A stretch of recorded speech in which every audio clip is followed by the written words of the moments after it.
Hi, good morning, everyone. Welcome, and thank you for joining us today for the EITC in 2018, What's Ahead for Working Families.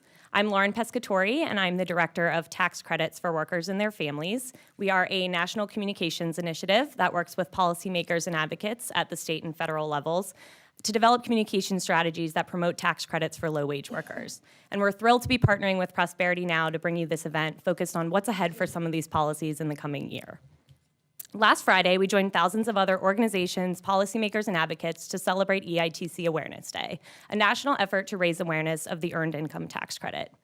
The EITC is a vital program for keeping low-wage workers out of poverty and on a pathway to financial stability. But it's one of only many threads that stitch together our federal safety net, and the future of that lifeline for so many working Americans is uncertain in the wake of tax reform. Today, you'll hear from a panel of experts about the future of these policies in the coming year and just how important they are for working families. We have a jam-packed event ahead of us, so I'd like to introduce our first speaker of the day, Jeremy Greer. Jeremy is a Vice President of Policy and Research at Prosperity Now, where he directs the organization's state, local, and federal policy, applied research, and racial wealth divide teams. In this role, Jeremy develops strategies that help to alleviate poverty and build economic opportunity for all, many of which you'll be hearing more about today. So without further ado, please join me in welcoming Jeremy up to the podium to kick things off.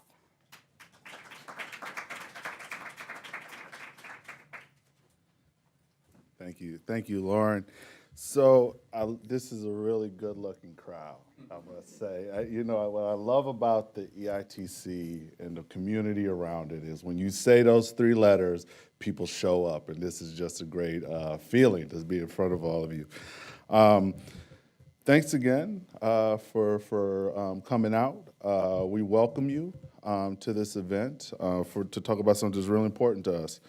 Let's start with a little background about Prosperity Now. You probably know us maybe as CFED, but we changed our name because we thought the name Prosperity Now really spoke more to what was at the core value of why we do our work, about really helping families achieve prosperity and really get a foothold in the American economy. Really help families earn adequate income, help families access wealth-building assets that'll help them move ahead like a home or a business, and also be able to save and invest in their future. And that's really what we like to see for all families. But unfortunately, what brings us all here today is what we know, that too many families are basically a paycheck away from financial ruin if they haven't already experienced it. And that's the tough road that we have ahead.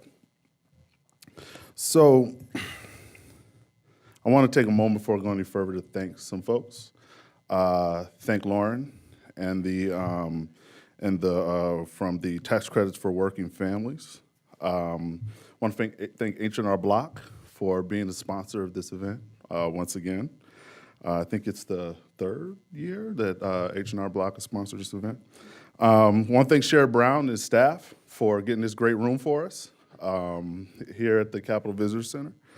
Want to thank the panelists that you're going to hear from for taking time out of their busy day and sharing the wealth of knowledge and expertise they have. And finally, they didn't put this on my talking points because they're humble, but I want to thank the Prosperity Now staff for all their hard work in putting this event together. And I'd like them all to hold their hands up so that they can get recognized by the group here. Come on, put your hands in.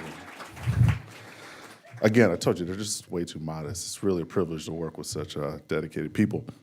So why are we here, right? So 2017 was a wild ride. It was just this crazy wild ride. Chick and I were sitting down before the event talking about it. And it was wild, not in the sense of like a Six Flag roller coaster fun wild. Like, you kind of know where the curves are and where the twists are, and you know you're gonna land and everything's gonna be safe and fine. It's kind of more like runaway train with no brakes, not quite sure what's gonna happen, but also, this could end at any time with really dire consequences. And that's kind of the sober reality that what we went through this last year. We had a tax bill pass the Congress that was incredibly skewed to benefit the most wealthy families. And what little benefit working families got is going to expire in a few years, and their taxes are actually going to go up as a result. There was elimination of a key provision, the individual mandate in the Affordable Care Act, which is going to force a lot of families to lose their health insurance. We're going to probably pay for these tax cuts with cuts to critical programs like Medicare, Medicaid, SNAP, food assistance, which is going to make it even more difficult for working families. And we clearly have a strategy for someone on the Hill in this building, in the administration, that isn't really thinking about how to invest in working families, but actually how to move ahead for those who really don't need the help. And that's really what's driving this conversation today. But we come at tax season. We're all coming here at tax season. And what we know and why I believe everybody's here is because we know this is a critical moment in the lives of the families that we support. During this moment, they get a chance to really reset, right? They get to pay back bills. They get to take care of some debt that has accumulated over time. They get to use that moment to really kind of restart the year and start the year anew. Also, it's a moment for them to recharge. They're able to take some of that money, put it away in a savings account, because they know coming in the year, there's gonna be bumps along the road. They're gonna get hit with that unexpected expense. Someone in their family is gonna get sick, and they know they're able to put that money away to be able to prepare for those moments. And the earned income tax credit is the most critical tool that we have at our disposal to support those families. In the 2017 tax season, 27 million tax filers claimed $65 billion in the earned income tax credit, with an average return of $2,445.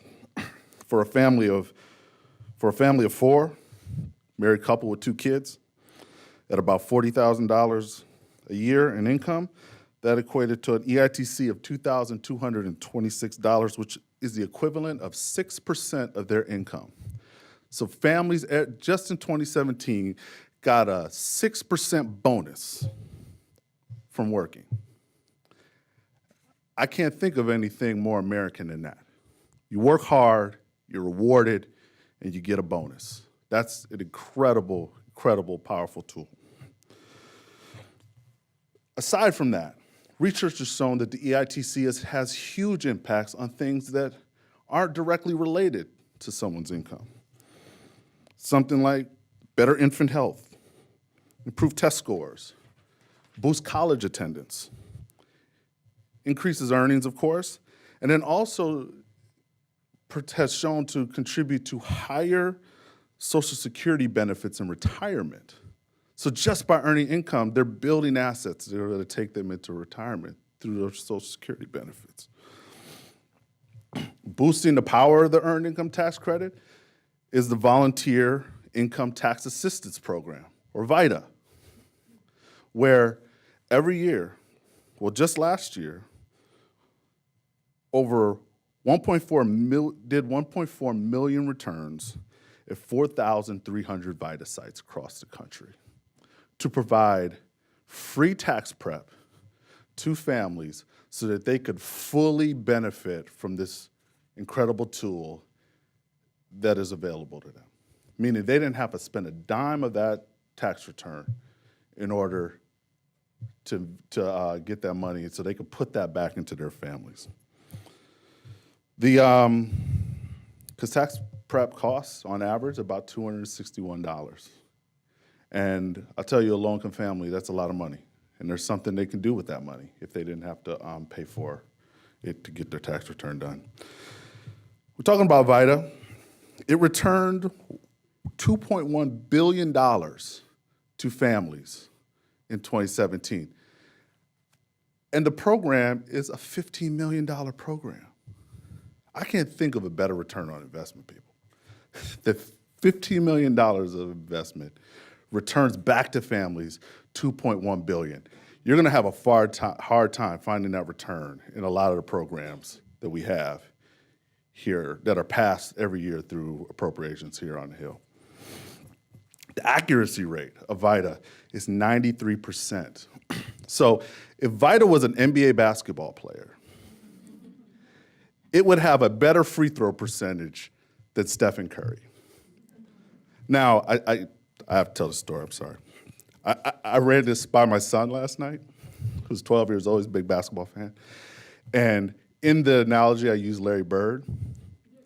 And he looked at me really seriously, and he was like, he's taking his job seriously, like I'm asking for his advisement, right? And he said, Dad, that's good, but they're gonna think you're really old. Which of course made me feel old. And I took his advice to here, adjusted to Stephen Curry. So what do we do, right? What are we gonna do as we are on this train? How are we gonna become not just passengers on a train that's kind of taking us here and there, tossing us here and there? There's a lot of things that we as advocates can do to really affect this outcome. One of them is what a lot of groups here have been advocating for. We need to expand the earned income tax credit, right? This is a proven program that has returned resources to families. It is a huge investment in families every year. But right now, if you're a non-custodial parent, you get very little. So a single filer gets about $225 back from the earned income tax credit. Now, I'm a child of divorce, and my mom did a great job, but so did my dad. Just because they weren't together did not mean that he wasn't involved emotionally, financially. And if my dad were as hardworking as he was, an earned income tax credit recipient, he wouldn't get much back for that time and investment and that work that he had, that he put forth. And it's a flaw. It's a huge flaw in the program that we need to rectify. The other is we need to make VITA permanent. Again, the return on investment, $15 million, returns $2.1 billion back to families every year. This is a temporary program that we have to come up here every year and try to justify and try to fight for funding for. It should be made permanent. The VITA Permanence Act of 2017 would authorize VITA and provide $30 million for VITA programs so that they can reach more people and really boost up that participation in the earned income tax credit, and then help those families get down a road of financial security. And this is really important, people, we need to create minimum standards for tax preparers. So many earned income tax credit filers go to unscrupulous tax preparers who are only in business to take advantage of people. That's their whole source of business. Ladies, the hairdresser that does your hair goes through more regulation and red tape than a tax preparer does. And a tax preparer is dealing with sensitive financial information of families and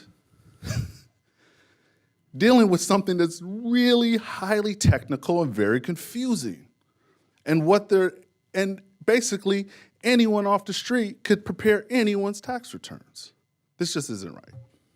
And there has to be some minimum standard that requires some sort of training to start with, that there's some continuing education, because the tax law changes every year, and that they have to pass some basic competency to prove that they could do it.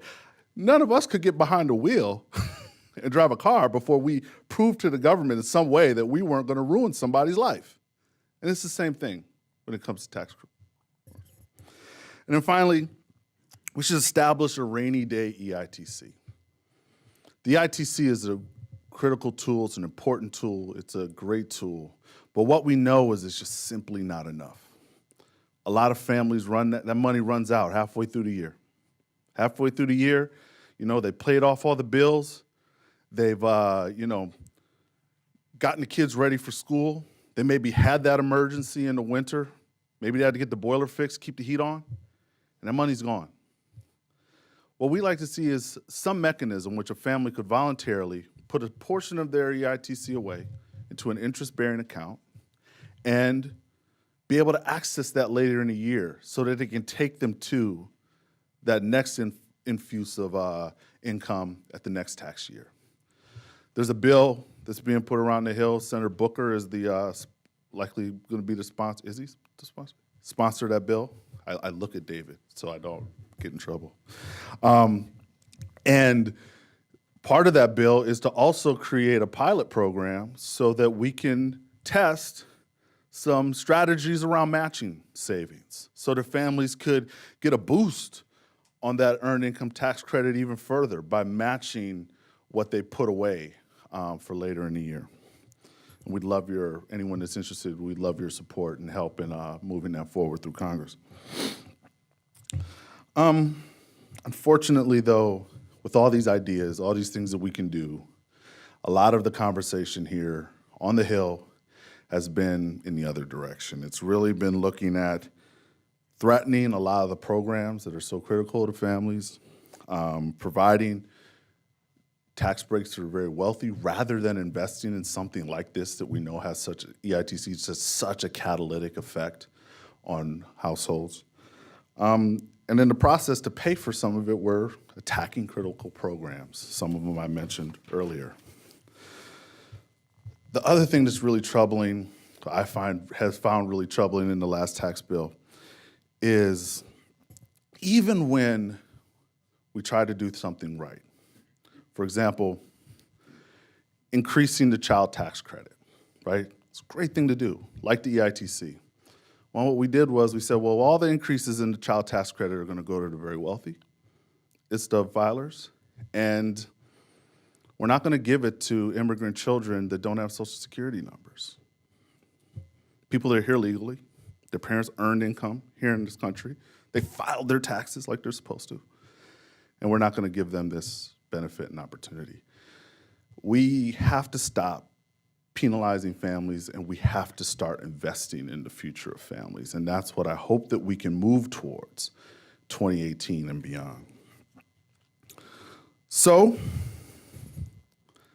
you're going to hear from a panel that's going to provide much brighter outlook than I did. So today we're going to have some esteemed panelists that are going to discuss hashtag, again, I'm not that old, hashtag future of the EITC, and going to talk about what lies ahead and what folks would like to see happen for their earned income tax credit.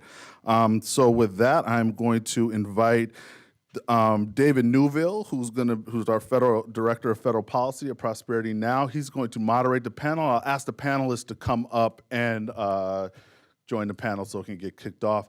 Thank you all for coming. Thank you, and we look forward to working with everybody as we try to expand this program and make it more powerful than it already is. Thank you. All right, thank you, Jeremy, for those opening remarks and kind of framing the conversation here today. And thank you all for joining us. I'm David Newville with Prosperity Now, we have just a few things to talk about today, apparently, just a few things going on related to tax and low-income families. I have to say, we'll jump in pretty quickly. I think Jeremy did a great job of framing this, but we have a pretty all-star panel here that I'm very excited about as far as, I can't imagine picking a better panel when you're talking about anything related to low-income families and tax time, and as mentioned earlier, we have a lot to cover here. So I will do brief introductions. There's more detailed introductions in the packets that you all have, and more background materials from all the organizations and speakers that we have here today. But I'll briefly introduce everyone, starting with Aparna to my left. So Aparna Mather is a resident scholar of economic policy at the American Enterprise Institute and has done a ton of very thoughtful writing and research related to children and families, including the EITC, so very excited to have her here. And then we also have a longtime friend of Prosperity Now, Francesca Jean-Baptiste, with the Maryland Cash Campaign, which, among many other things, is one of the most effective volunteer income tax assistance programs, as Jeremy mentioned earlier, in Maryland, and serving thousands of Marylanders. So great to have her. And then we have Daniel Turrentine, who's the Vice President and Chief Government Affairs Officer at H&R Block, who brings a wealth of knowledge related to both research and tax policy.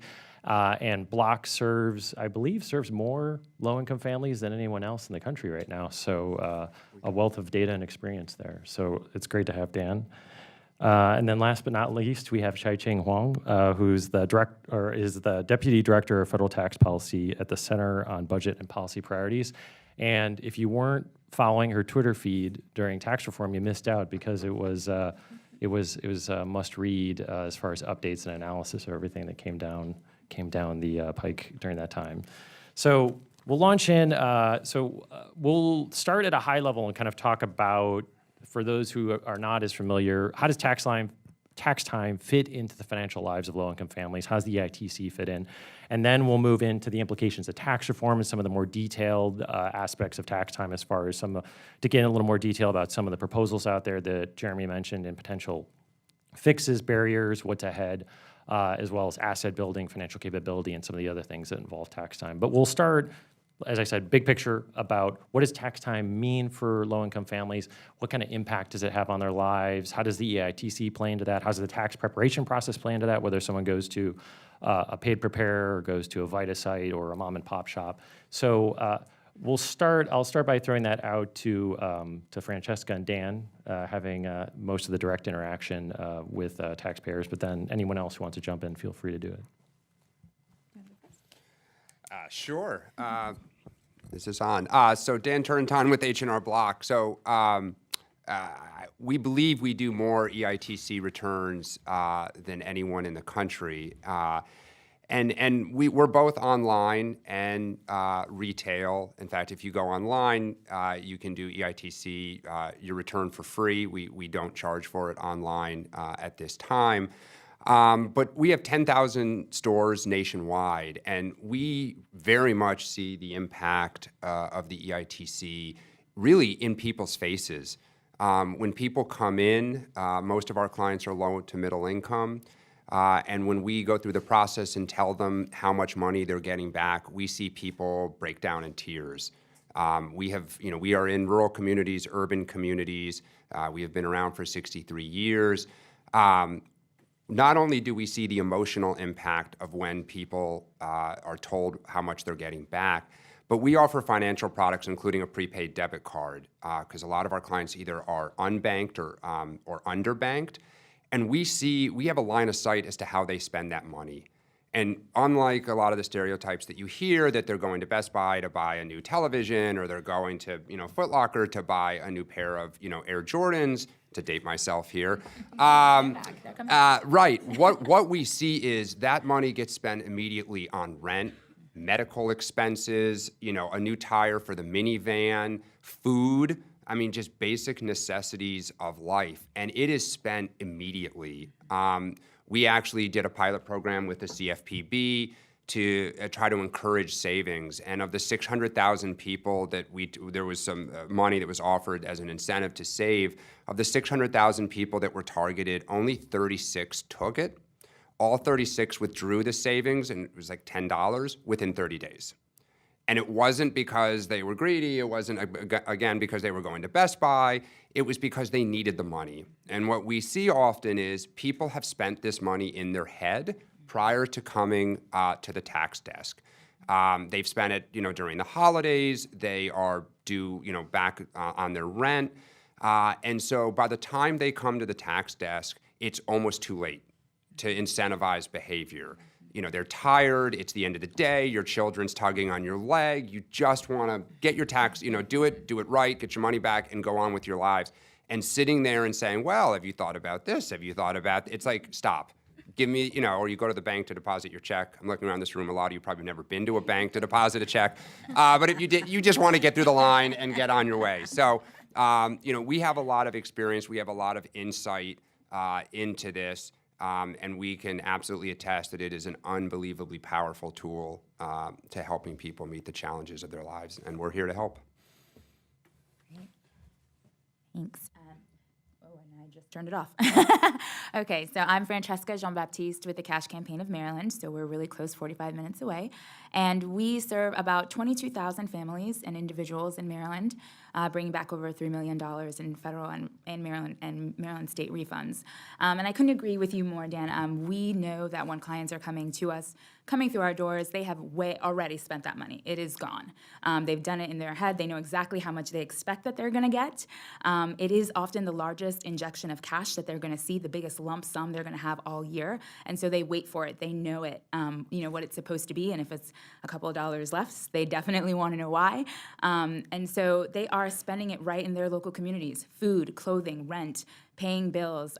It is definitely, folks are getting all of their necessities. They're not buying extravagant products. They're really just trying to live day to day, get caught up. So, Cash is really focused on talking to folks about everything that they can do to be spending their money as wisely as possible. We do talk to folks about savings. We talk to every single person that comes through our door. Unfortunately, as I said, the refunds are already spent. Folks are just trying to catch up. But the EITC is definitely important because it does provide that additional money back in their pocket. It's a refundable credit, so it's super important. So we are always trying to get the word out to folks about the EITC, about free tax preparation. We save about $5 million in tax prep fees from folks coming to our VITA programs. But again, it's really tough to get the word out to folks about free tax preparation, but we are doing it. We're getting our boots to the ground, getting all of our flyers out, doing all of our TV ads, telling folks to come get their taxes done for free by quality and trained tax preparers, so they're not falling into the traps with folks that are just setting up shop for those 90 days of tax season that are going to just take their money and run. Great. So that's a great overview. Thank you both. So we're getting these important, these refunds, trying to get services to folks at the right time, trying to connect them at this important moment. The process of doing that is a challenge. So the actual, the credits themselves, obviously the EITC plays a big role in that, but others as well as CTC. Jeremy alluded to this in his opening remarks. We have a lot of research on this is more than just giving people a lot of money in tax time, which can make up a huge percentage of their annual take-home pay. There's long-term effects, obviously incentivizing work, but for children, for health, for long-term effects on those children and others. Aparna and Chai-Ching, could you talk a little bit about that? I think people are familiar with some of these benefits, but I don't think people realize how extensive they are necessarily for some of these credits and the refund process overall. Right, that's a great sort of starting point. The reason we like the EITC is, as researchers and as policy people, I think what gets bipartisan support for the EITC is that it's a pro-work and a pro-family policy. So the advantage of the EITC is that it's not welfare. It's not, you don't have to go to an agency and say, I need to claim some cash. This is a policy that comes to you because you worked, and the research shows that people feel a lot of dignity in getting money through the EITC because they feel they've earned it. It's not cash welfare. You don't have to go to an office and say, I need the money. It's I earn the money through the course of the year, and this is from my work. So we love the EITC. It's a pro-work, pro-family policy. As I said, we've seen a bunch of research now. The EITC has been around for decades. And as a result of that, in economics, we have a ton of literature, a ton of research suggesting that this has actually been really good for families. It's an anti-poverty program. Just in 2016, we have evidence showing that it lifted more than 7 million people out of poverty, of which 4 million are children. So that's a huge, huge benefit. At the same time, it's incentivized employment. And when you look at the structure of the EITC is a lot more generous for single parents with children. It's a little bit less generous if you. It's actually significantly less generous if you don't have a child and you're just a single adult. But when you look at the differences across demographics, what it has really achieved is encouraged more single mothers, more single parents to be in the workforce. So there's a ton of evidence saying that it has really driven employment among single mothers to be in the labor force, to participate actively. It has increased their after-tax wages by 45% or more in many cases, and this is particularly at the lowest end of the income distribution. I think another reason why it has a lot of support is that it's a very well-targeted policy. So, we love the child tax credit. I think, it's great that families get more money when they have children. But the child tax credit is actually less well-targeted than the EITC. It extends way up the income ladder, and the current tax bill has, in fact, extended the eligibility for the CTC even more.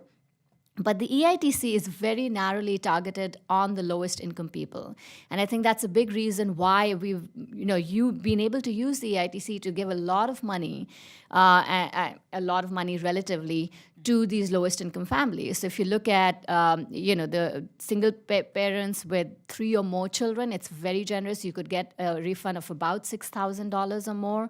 It's slightly less generous if you have 2 children, the least generous if you have no children. It's about $500 max if you don't have a child. And so it's easy to see the labor force participation impacts of that because the dollar amounts are so dispersed. And we do find that it's incentivized single mothers with children a whole lot more to be in the labor market. Also, as David mentioned, there's a ton of research looking at the health impacts of the EITC. So we know that when families have more money coming in through the EITC, there's a positive impacts on maternal health, on child health, on children's test scores. There are long-term impacts on, as Jeremy mentioned, on college attendance and so on. And it's intuitively that makes a lot of sense. We are giving more money to families with children. It's tied to work, so it keeps them in the labor market, and it's also supplementing incomes at the bottom. So I think, overall, there's a ton of positive research associated with the EITC. It has a lot of support, and frankly, to me, it's very surprising that was not something that was addressed in the current tax bill. Given the element of consensus on how good the EITC is for families, I was amazed that it did not make it into the tax bill last year. That's a great overview of the research understanding. I just want to echo that, yes, there is this growing consensus built on a really robust set of research, much of it actually quite recent, and the body of research just keeps growing. I think one of the things that's really important about the sort of discussions that we've had is that you've heard about how people take the EITC and spend it on a variety of different things that are what their family needs. And now we're seeing that research shows that whatever it is that they're spending it on, and again, we're seeing that it's mostly basic needs, and a lot of it actually is forward-looking, opportunity-building things as well. It's having these effects across the life cycle of children that are in families that receive the credits. So I think that connection is really important. It's also particularly important in the context of this panel because you can only see those benefits if people claim the credits that they're entitled to. EITC actually has a relatively high participation rate given for a government program. Over 80% of people claim it. But that means that there are still billions of dollars left on the table for people who don't know about it or don't have access to appropriate tax preparation.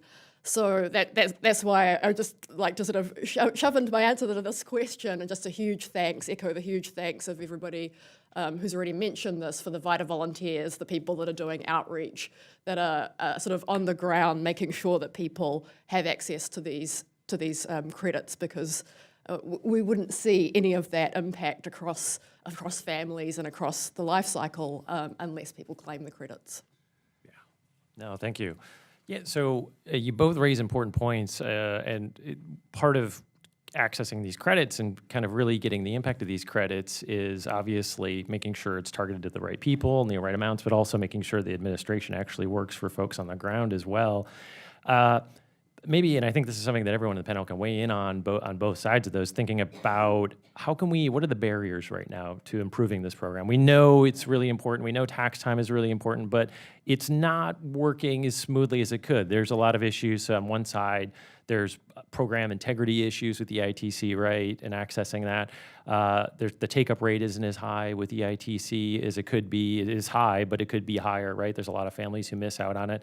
On the administrative side, Jeremy mentioned this in his opening, you have really good preparers. The VITA has this extremely high tax preparer accuracy percentage rate. A lot of the professional firms obviously train their staff, so they're doing well, doing a good job as well for the most part. But then you have others who are kind of fly by night or mom and pop shops who may not be as good. So that can really not only help people miss accessing this credit, but can also put them in fraudulent situations where they get stuck into issues with the IRS or a debt trap and so forth. So as I said, everybody I think on the panel has comments to make on this broad subject. But let's talk about the barriers and the ways we could improve tax time in the ITC.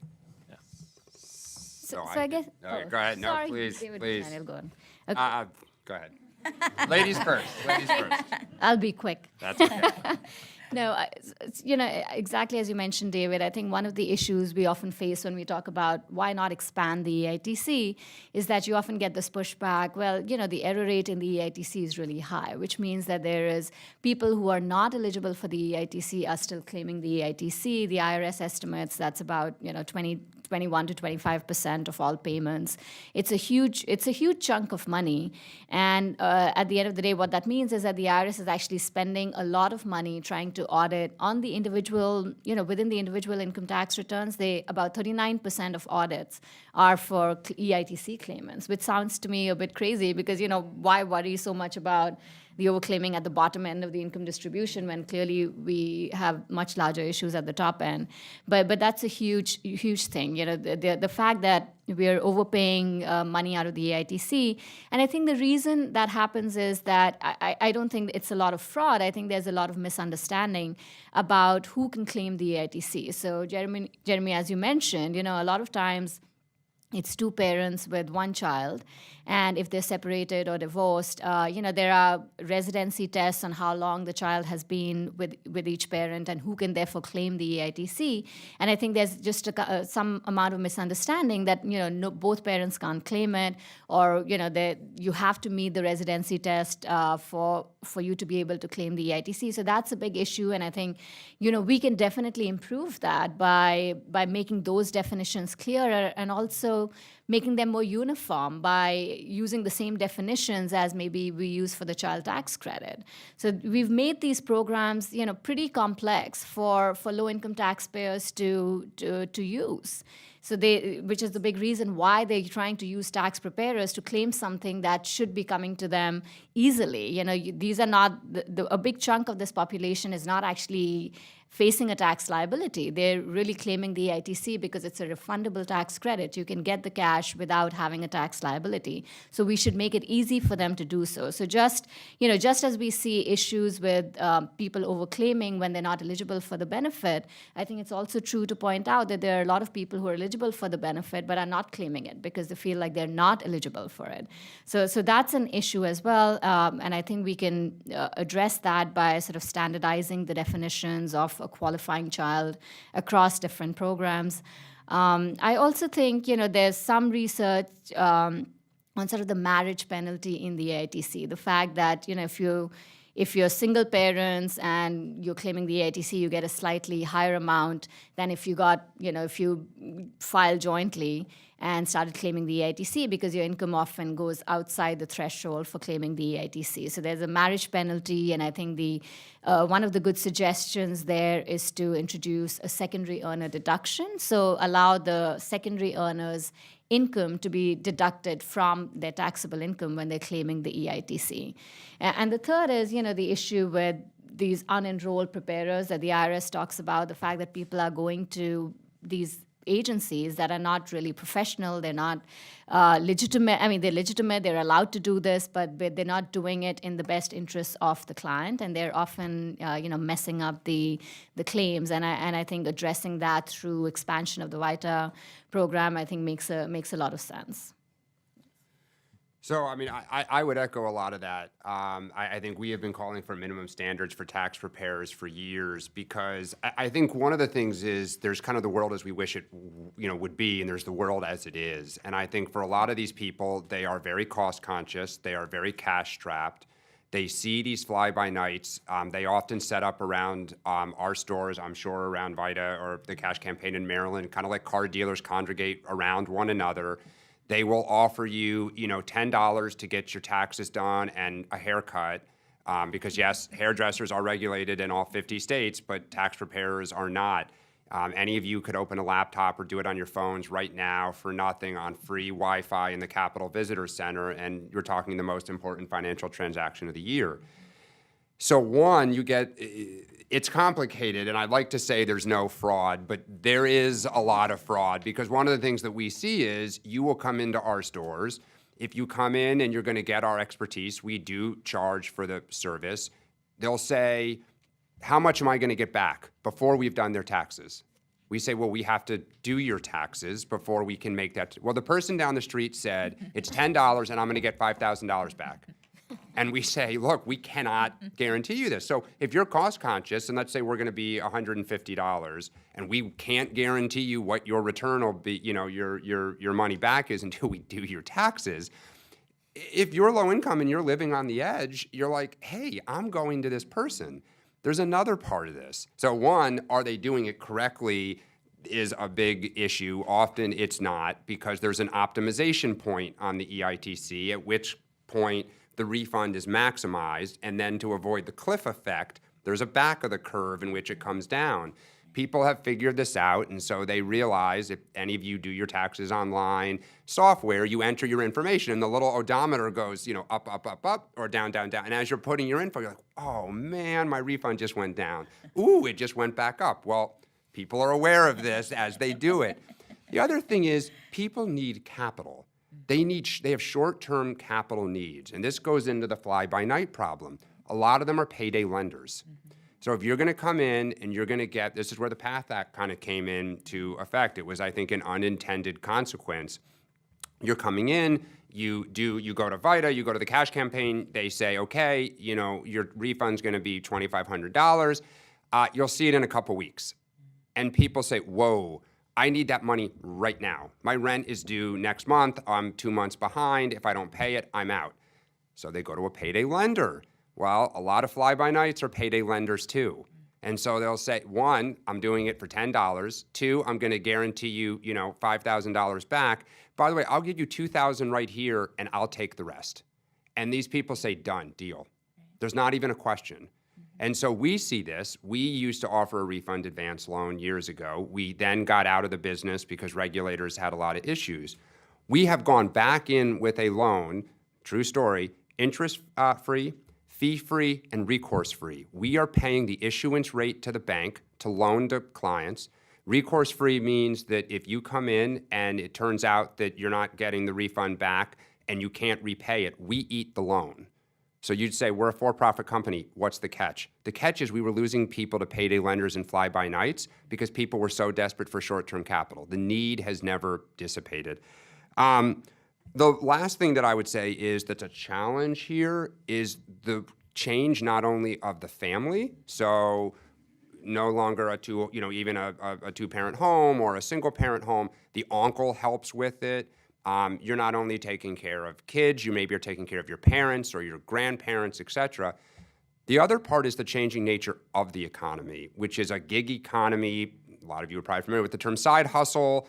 You're getting income from all different sources, and it is complicated, and there is an optimization point. And so a lot of this has not changed to the fly-by-nights and others have trouble taking into account, or they dial turn. And where we see problems is people come into our stores crying, because just as they have spent that money in their head, and when they get it, it physically goes out the door, they don't have it when the IRS or the Maryland Department of Revenue sends a letter and says, oh, by the way, you owe $2,500 or $1,000. And they come into our offices in tears. And, we work through them, but at the end of the day, they owe this money and the money is out the door. And so there are all of these challenges. We would completely echo simplification, the standardizing the definition of child. We don't take a point of view on tax legislation, but tax administration we do, and simplification is definitely something that is needed in this credit and others. I'll just echo a lot of what's been said by sort of making three broad points on this error issue. I think first it's really key to understand what the sources of error are, and we've heard some of that. A lot of it is unintentional, not fraud. It's also important when you hear the error rates to understand that when those error rates are calculated, they count the overpayments going to people that shouldn't have claimed the credit, but they don't net out the fact that, for example, in a family where one parent claimed the child who shouldn't have, the other parent should have claimed it, they count the overpayment but not the underpayment to the parent that should have claimed the child. So there's some lack of netting there. I think the third thing to understand is that about 40% of claims found to be erroneous in audit, the National Taxpayer Advocate found, were actually valid when the claimant had assistance in providing the right paperwork, the right details, filling in the forms. So I think that's some context to understand. The second thing is I think there are a bunch of easy, simple things that can be done. First is to fund VITA. We've heard about how great their rates are. The second is to understand why that is the case. And I know you can talk more about the rigorous training that VITA volunteers go through, and that this is basically one of the things that we should be looking at for those unscrupulous and incompetent paid preparers, is requiring them to meet some of the same basic standards that we require volunteers to do. The third thing that I would just note is a sort of a little bit of context. We're just talking about the tax bill. Aparna mentioned, and I think this is a really important point, we spend a lot of time in this room and in the broader tax community talking about errors in the EITC.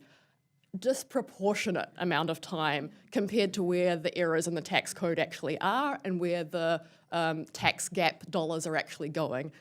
As mentioned, that's mostly high-income tax avoidance, corporate tax avoidance, things that are happening at the top. We hear very little about the fact that audit rates on millionaires have been falling. We hear very little about the fact that enforcement across the IRS as a whole, the budget has been cut by about a fifth, and enforcement staff are down by 25% since 2010. So these are some of the issues that I think are systemic to the tax system, and that we've just made a whole lot worse with a tax bill that creates huge new opportunities for tax avoidance, particularly around things like pass-throughs and international tax games that can be played. And again, I think it's good to sort of understand what we can do at this area, and we always want to keep pushing forward and making things more accurate and giving certainty to low-income filers that they've done their taxes correctly. But I think in terms of the bigger picture, I think some balance in the way that we focus on this issue is called for. And I just want to add, just harp on the back of what everyone's been saying, but simplification is really the key. I mean, try explaining to someone the difference between a qualifying child and a qualifying relative that's actually their child. Seriously, it is mind-blowing for people. Their eyes are just glazing over when I'm trying to tell them that their actual child is really going to be their qualifying relative. They just do not get it. So I can't stress enough how much simplification of that and some education around the earned income tax credit can go a really long way in helping to avoid some of these improper payments for folks. I mean, our clients are really just out here trying to make it I know there are some folks that are, have it down to the, the number, the dot, and are really, trading siblings or trading kids that, they're really working the system. But most of our folks are really just trying to get by. And if they could understand what that means, what the different requirements are, I really feel like some of that, some of those issues around improper payments would really go away. I can actually echo. As part of my promotion to running the office, I took our income tax course.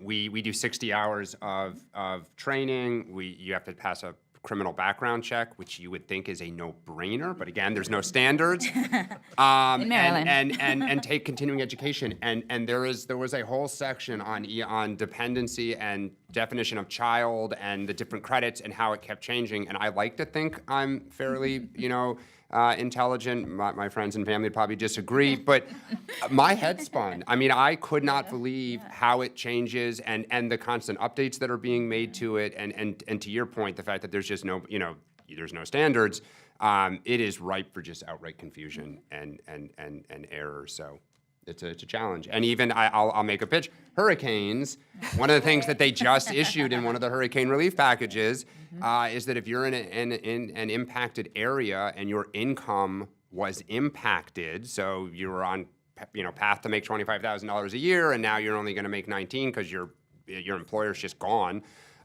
They passed in the bill that you can now use your 2016 income tax return for 2017 to determine EITC eligibility. But that is an example of just they passed something. I bet you 80% of the preparers, not at H&R Block, but at other places, do not know this. And so there is just an instance where people are probably not going to claim it in parts of Houston and Florida that are greatly impacted, and it'll just be a shame that people did not hear about it.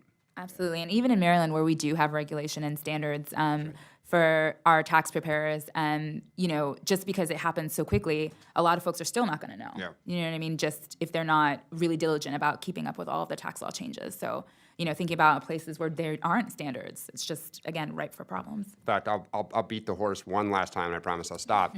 Maryland shut down, we will not name the competitor, 17 of their stores in Maryland on state returns, because Maryland's one of 5, Connecticut now is the 5th, states with minimum standards.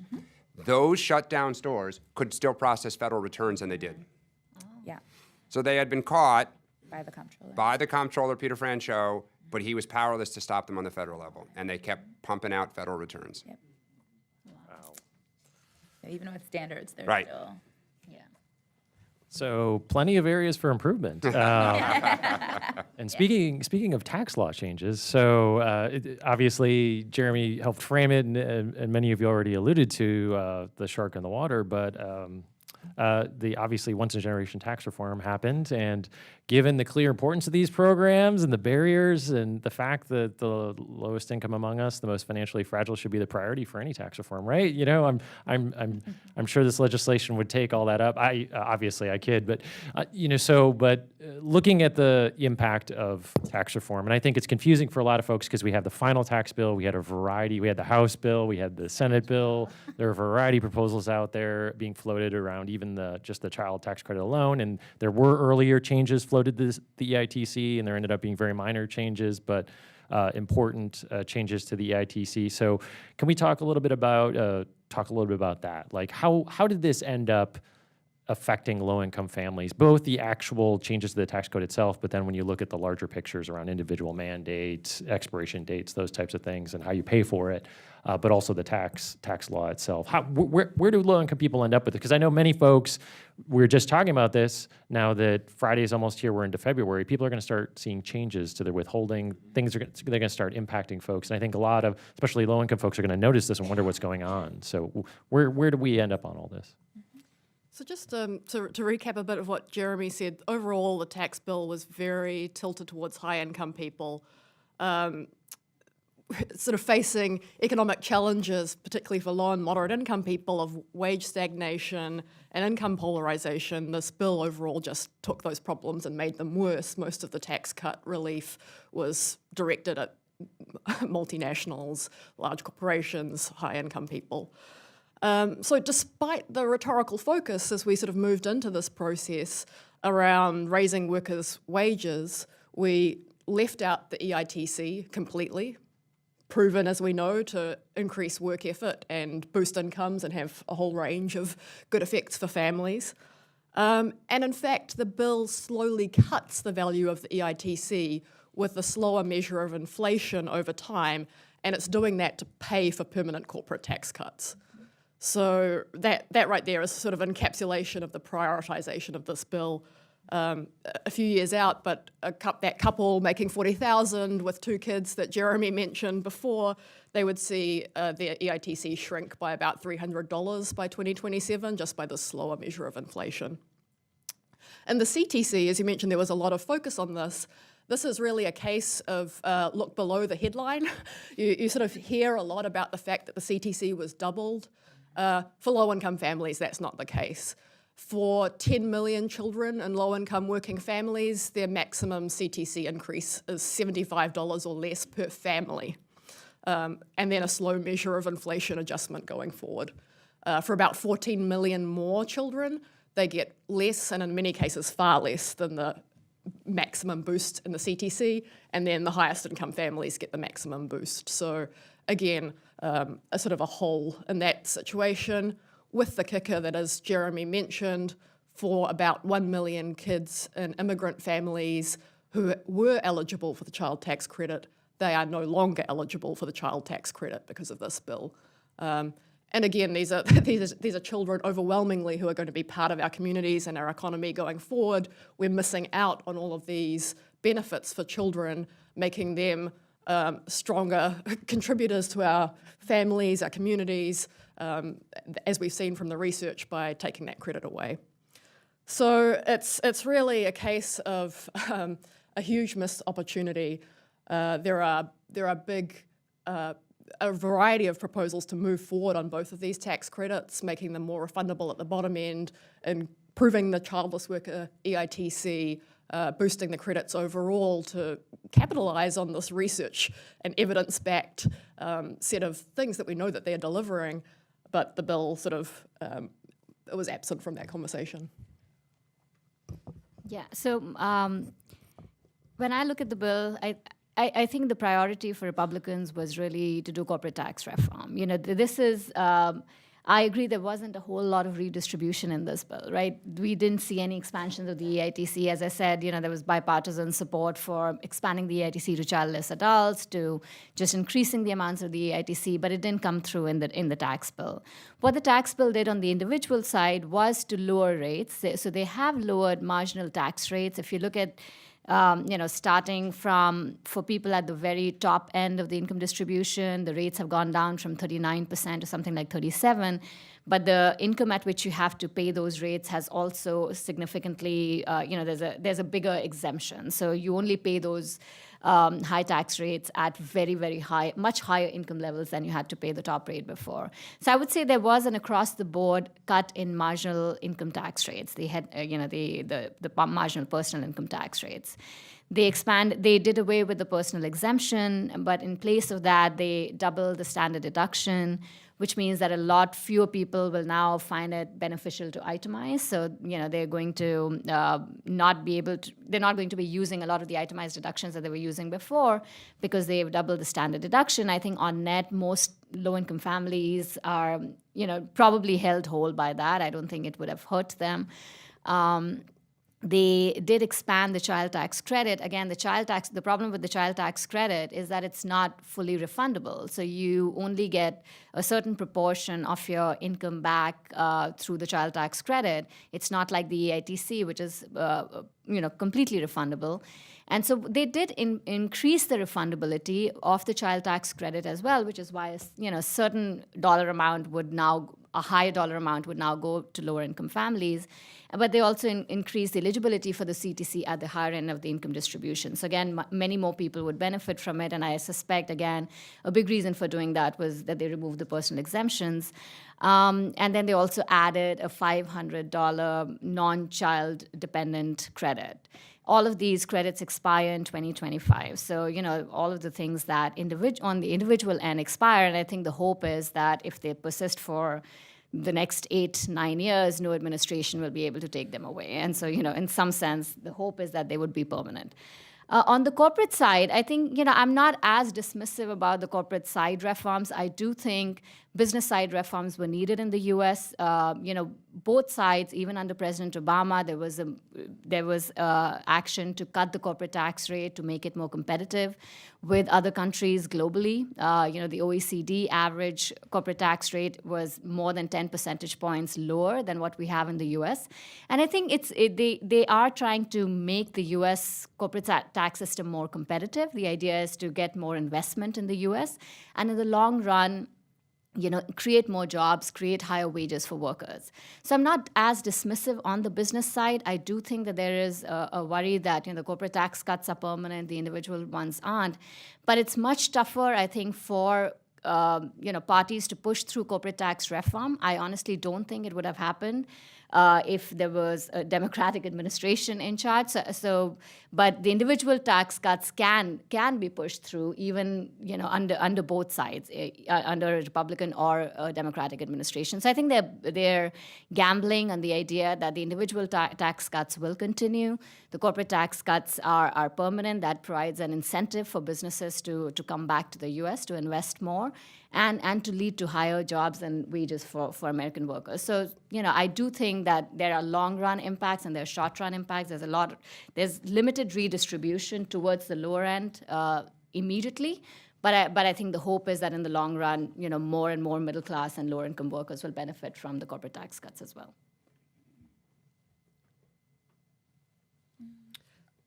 We were Switzerland. We have no view on that. We just administer it. So I might want to pick up on a couple of points that David mentioned where you might actually not have to be Switzerland on. But you've heard that there's a lot of things changing, and this is my time to bank thanks to all the VITA volunteers for next year, because this is going to be a challenge. And at the same time that they have put on the table of the IRS and VITA volunteers and tax preparers a huge set of tax changes across the board. IRS funding has been cut by nearly 20% since 2010 in real terms. So we're already at the sort of on the part of a slope that is not going in the right direction, given the increase in population, the increase in demand on the IRS even before this new bill. And now we're going to be facing challenges on implementing this as well. So I think one of my calls is that in addition to VITA funding, the IRS needs to be adequately funded, not only for the implementation of this tax bill, but for needs that were not being met even running up to this. And that funding has to be permanent and stable, because these changes, they're going to be around for at least 8 years and maybe longer. I'm hoping not, but there's a lot of work to be done, and it can't just all go towards customer service, although that's important. If we're going to talk a lot about the error rate and enforcement, those parts of the budget also have to be. Totally. For sure. Yeah. No, it's a great point. I think that's the other side of the coin is, so we passed this historic tax legislation, and now we turn to the IRS. There wasn't any additional funding for the IRS to implement this. The IRS was already hurting pretty badly from funding cuts over the many years now. On top of that, there's only an acting commissioner now, although I see that there's a name that's been floated. I don't know if it's been officially put up for nomination yet on the Hill for a new commissioner who comes from the tax community. How does this, and there's also on top of that, we've heard from the tax advocate and from the IRS themselves about changes around how they do customer service. The VITA program is an important part of that as well, interfacing with low-income customers. How does this impact low-income tax filers, these changes, and what could that look like in the next year and the year beyond as these things start to roll out? Boy, I can tell you there's a lot of brain power going into trying to game that out. I think to everyone's point, there's uncertainty. How is this going to work? How is the doubling the standard deduction? The lack of funds. I think there will be more efforts at reform, not on the tax code, but around refundable credits. I won't comment on whether it's right or wrong, but I think the administration is not done looking at that and looking at error rates and other things. I think there certainly will be challenges out there, but there's a lot of people trying to figure out what's going to happen.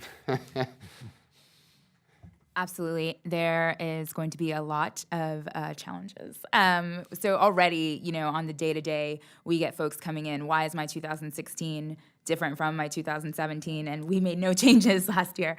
So I cannot imagine what it's going to be like next year when folks, there's difference in people's refunds and having to explain that to them. So people are asking me now how we're addressing that, and I'm saying we're not right now because we just need to get through this tax season, which is what I'm telling everybody. We are talking about astronomical changes in the way that we're going to be talking to clients about their tax, liabilities and tax changes. So yes, there's a lot of brain power that's going to be going into that, but we still need a lot of that guidance from the IRS. I mean, we don't know what it's going to look like. And we've already been told from SPEC, which is the arm of the IRS that handles the VITA program, so stakeholders, partnerships, education, and communication. Right, Don? Is what SPEC stands for, that they are really going to be, the IRS is really going to be focusing firsthand on the employment and the payroll side of things, getting information out to those folks first, and then the clients and customers at the end. So we just got to wait. Yeah, I mean, I'd add to that. I think people have kind of lost sight of the fact that just like ACA, Dodd-Frank, all the rulemaking and implementation that has to go forth on this bill, there is a lot. I mean, you saw it on the property tax issue, that just the kind of frantic, like they had to get something out, then states were questioning it. There was threats of lawsuits. You know, Maryland had to vote to, to allow the county of Montgomery County. Like, there is a lot. And I think the other thing too is they are looking at delaying refunds even more across other credits, because there is a sense that it helped to reduce some improper payment rates. I'm not going to comment on whether this is right or wrong or anything, but I think the current administration is examining, as are some in Congress, whether this should be, extended and made for other parts. So I think the implementation and administration of this is now getting talked about. And I think that's really important to keep in mind when we're hearing a lot of buzz around the withholding and the paychecks, and the sort of the headlines are around, or the PR is around people's withholding going down and paychecks going up. But there are a lot of risks in this bill for low-income people. I mean, about 1/10 of low-income people will face tax increases because there are so many moving parts in the bill. So that's one thing to pay attention to. The other part is that, even for those that may be facing virtually no change or even small tax cuts, withholding is always an imprecise science. As you've heard, low-income filers, and the research bears this out, are very risk-averse to taking financial hits that are not expected. So I think, those having in mind some of these risks as implementation rolls out for people is particularly important for the low-income communities that we're talking about when we're discussing refundable credits. Yeah, no, absolutely. I think there's been many proposals too about kind of evening out refunds, because a lot of people receive large refunds at tax time. That large refund is something that's desired by a lot of low-income families, that they actually withhold intentionally to bump that up. And nobody minds seeing a little bit more in their check for the most case, but if that happens and folks see more in their check, but then tax time comes and they don't receive that same kind of bump up that they normally expect because of the confusion around this, that could throw off plans for a lot of low-income folks, because as many of you mentioned, people already have made up their mind about how they're spending this refund. They anticipate how much they're going to get, how they're going to pay their bills, and divvy that up. And if that's not there when it happens, it can leave them in a very fragile position. I mean, I'll just say we do a lot of behavioral research into that fact. I mean, people want that lump sum check. It was a huge issue around ACA when we had to think through how were we going to break the news to somebody that their refund was going to be less because of the penalty or the mandate. And focus groups about breaking that news to people who thought they were going to get $2,000 and then it was like $1,000, but they had spent $2,000 in their head or on the credit card, already. Yeah. It's a huge issue. I'll just plug too on the IRS reform that we would be huge advocates of a kind of bump to help with technology upgrades. One of the biggest strains on their budget is where's my refund? I think 70% of their calls are where's. The fact that in the age of Amazon, you have to call somebody and it's like either being processed or it's why you don't know where in the pipeline from the moment it was submitted to the moment the check appears, at your doorstep. Little things like that, that's just in the 21st century, or getting your transcript is a totally you have to fax it in, it's mailed. These low-income people tend to not be in the same house or the same apartment frequently. They've moved addresses. For us, trying to get that information to help process it for the Treasury, it would resolve stuff faster and take the strain off of them. So any increase in revenue in money to IRS, we would hope would go to these investments that would be good for the taxpayer, it'd be good for all of the people at this table, and good for the Treasury. I agree, but I think we need to be just a little bit thoughtful about the technology piece too, because where's my transcript is great when it's working, right? And so also when we're thinking about the population that we're working with to get your transcript online, and this is just an example, you need to have a credit card or a mortgage or a car payment, and for a lot of our folks, that just isn't possible. Yep. So just thinking about funding the IRS too on some of their traditional services, because a lot of our folks just can't get that access online too. I'm definitely an advocate for the technology, but I know that it doesn't work for all of our folks. Yep. Yeah.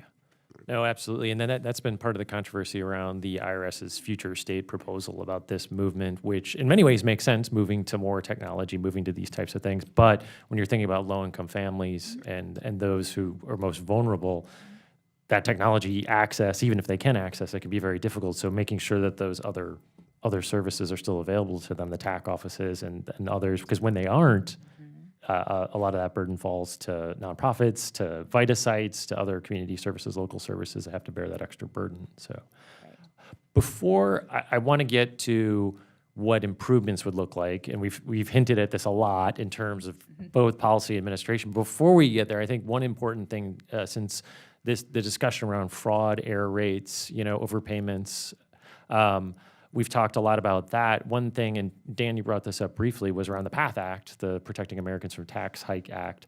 That there was a lot of concern about that as it went into effect this past year for the first time, where it would delay EITC refunds for taxpayers because they are really dependent.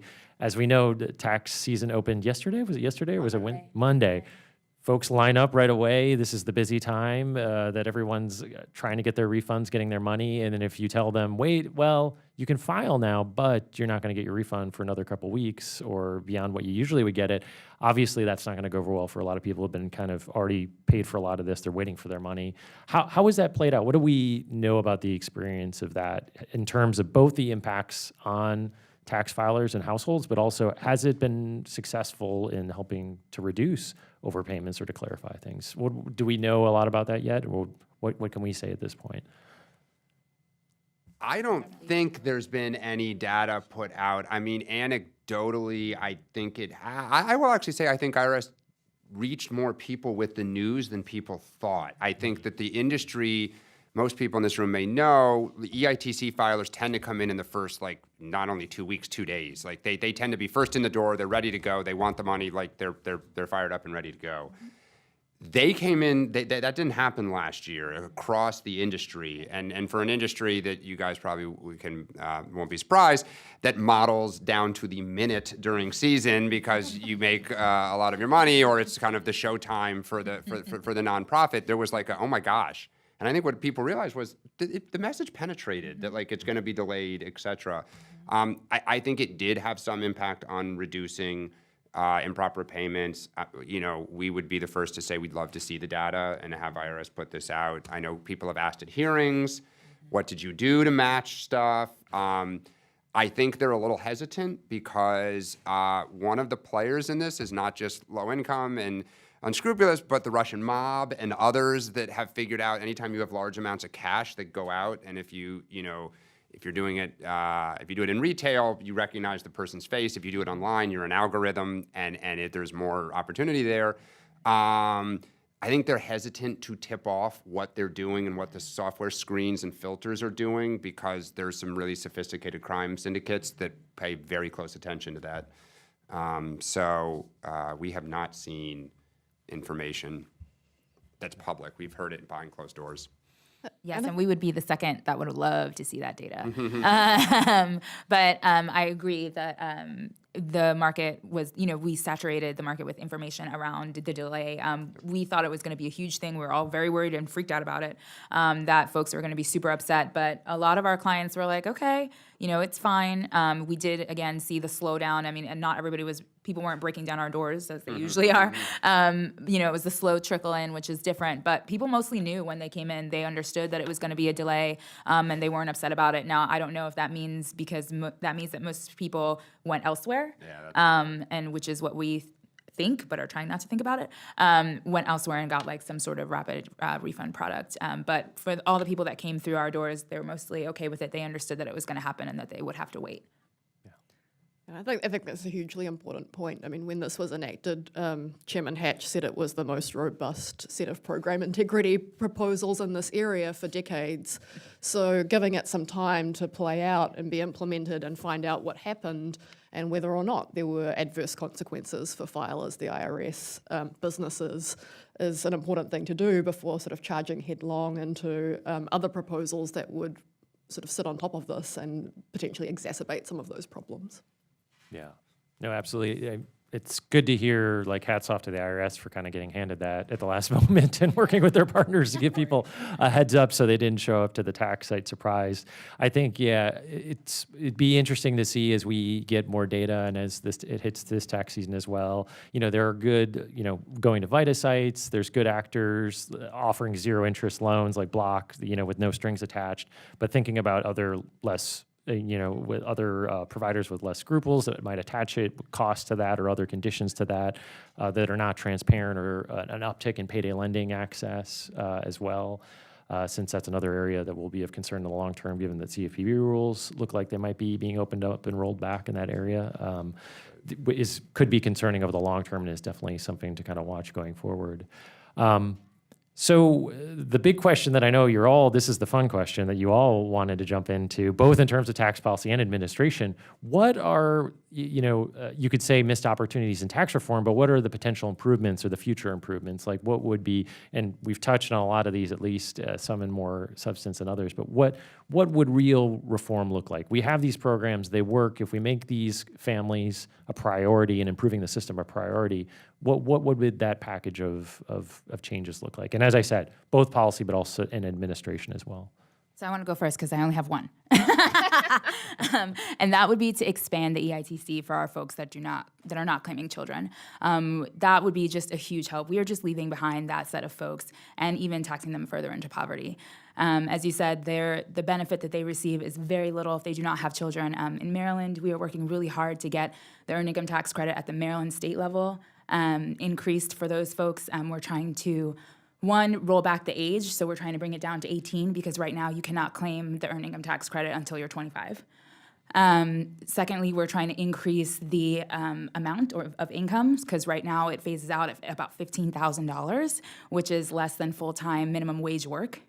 And then we are trying to make it 100% of the credit because right now we were able to raise the state EITC up until 28%. So right now this year it's 27% and it'll go up to 28% for tax year 2018. But we want to make it 100% of the federal because we think that would be a bigger impact for folks. Again, the max that you can get without children is $520. So that was a huge missed opportunity, fine. But moving forward, we really think it would be helpful if we could just expand the EITC for those folks and get them more cash back in their pocket. We're not saying that these folks are actually not supporting children because a lot of them are.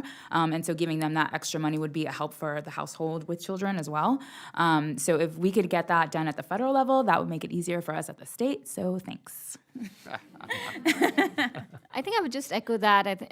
Some of the research that we've seen, again, because the EITC is so much more favorable to single parents and single mothers, especially with children, we see these positive labor force participation effects. I think if we did the same for childless adults or non-custodial parents, I think there's a potential for improvement there as well. So I would echo that, not just for to give more money to these families, but as we said, it's a pro-work policy, and I think encouraging people to be in the labor market because you get that EITC refund, I think is a great way to do it. The second thing is, again, on the error rate, as I said, more simplicity, defining a qualifying child so that people understand it, making it easier for people to file for the EITC to claim the refund. I think those are all, positive steps that we can take. And the third is the implicit sort of marriage penalty in the EITC, the fact that you lose some chunk of your EITC refund if you're filing jointly as opposed to filing as single, parents. I think addressing that, there are a number of ways to do it. You can extend the plateau region where your benefits stay constant, but for longer. or doing it through a secondary earner deduction by allowing you to deduct taxable income from the secondary earner while claiming the EITC. I think that's important as well. And in general, expanding the EITC as opposed to expanding several other tax credit programs that we know are not as well targeted towards the lower end of the income distribution. Right. So overall, I would reverse course on the tax bill overall, as David mentioned, but we haven't talked a lot about on this panel. There's also the fact of those high income tax cuts potentially threatening other programs and funding for things that we care about in this area in the long term as we think about budget constraints or people who are going to say that there are budget constraints that need to be addressed through cuts to these programs. So that's an important part of the picture for low-income people generally. But I think I would totally echo childless worker, EITC, as you said, many of them are not childless. They're involved in children's lives, whether they live with them or not. That's a really important piece of the puzzle. There are a number of great proposals out there that would solve this problem of childless workers being taxed into or deeper into poverty by the federal tax system, which is they're the only group of workers that the federal tax code does this to. On the CTC, there was obviously a missed opportunity that we just missed there to make it more targeted and refundable at the bottom end. State EITCs, again, a really great piece of the puzzle, something that states can move on while they're waiting for federal action to build. And I think also just to mention, we've looked at some of these small pieces and ideas that have been around for a while, and these are all great things to move on. But again, in the context of sort of the big looming problems that are facing this economy and workers at low and middle incomes, thinking about stagnating wages, the pressures of globalization, other things that could be done, I think there are a number of more ambitious proposals out there that would fill the hole for childless workers, but also think about increasing the EITC across the board. There are proposals on the child tax credit that would not only sort of make steps towards making it more refundable, but think about things like full refundability, advanceability, more aggressive moves in that direction. And as steps towards that, thinking about boosts for young children in particular, where the research is particularly compelling that families that have young children tend to be more in poverty, and where the returns could be potentially higher for some of those children in terms of the health and educational benefits that we're seeing through the research. So I think there's a whole suite of great ideas that are out there. I think part of the step towards those great ideas is looking towards reversing course on some of the less great ones that have just been implemented. Very diplomatic. I'll make the plug again for minimum standards from an administration standpoint. I just can't say it enough. There are a lot of scumbags in that sector, and you're never going to get rid of. If someone wants to commit a crime, you're never going to fully stop them. But some standards, some competency, and some form of a background check would be good. And then again, not commenting on tax legislation because that's not what we do. I think the changing household structure, the changing family structure, and this is kind of slightly off topic, but I think looking at how the economy is changing more broadly, I know some senators are looking at the social safety net in the era of the gig economy. Yeah. I think a lot of our policies are designed from the industrial era, from the 1950s, even the 1980s. Being a child of the 80s, I love the 80s, but the economy is rapidly changing, and I think both sides of the aisle are beginning to put a lot of thought into what is the proper scaffolding and structure, both from a tax policy and from a safety net standpoint, and we think they're onto something. Yeah, definitely. So the other thing I would be remiss not to touch on, and I know many of you have thoughts on this Prosperity Now, as many of you know, we think a lot about savings, asset building, wealth, inequality. Folks come to tax, they come into tax time, as many people mentioned, they're looking at their immediate needs, they're trying to get by, they're trying to pay bills, they've already thought things through. But we also know from research too, such as that done by like Kathy Eden at Hopkins, that folks also want to save. And from behavioral science, we know there's ways to make this easier and better than others and block of course, has done some research on this, Dan, as you mentioned at the CFPB. Tax time is also a great time to help people improve their financial capability, to give them access to safe accounts, like a low-cost prepaid card, that can help them as a transaction or a bill payment account.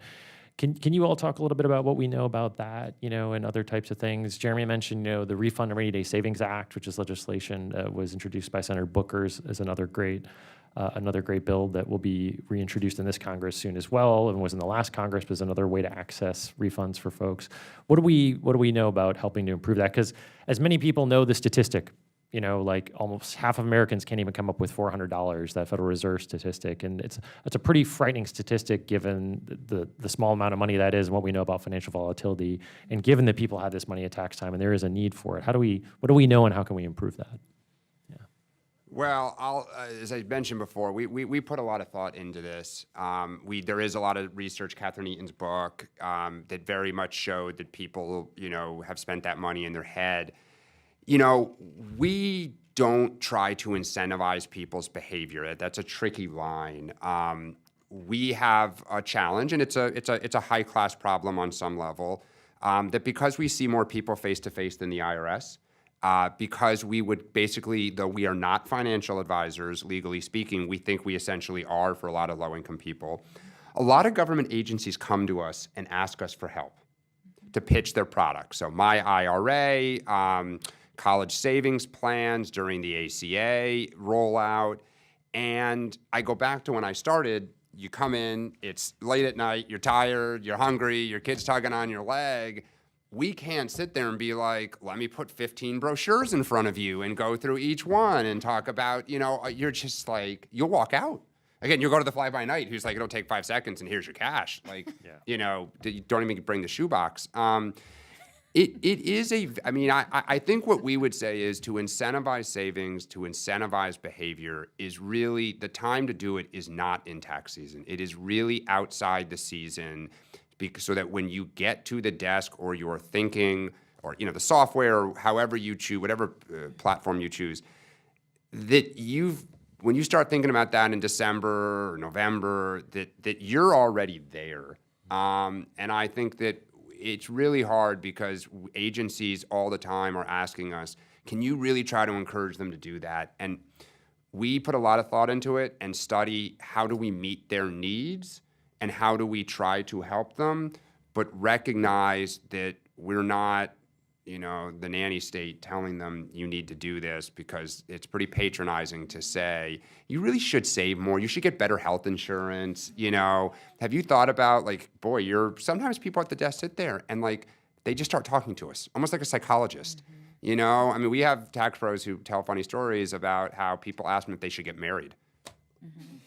Yeah, that happened. Should I marry her? And it's like, tax pros literally, they blush. They're like, yeah, it's totally awkward. Except there's a tax reason too. Well, yeah. So yes, they will. They will get into that. They will. We look at your life through tax, right?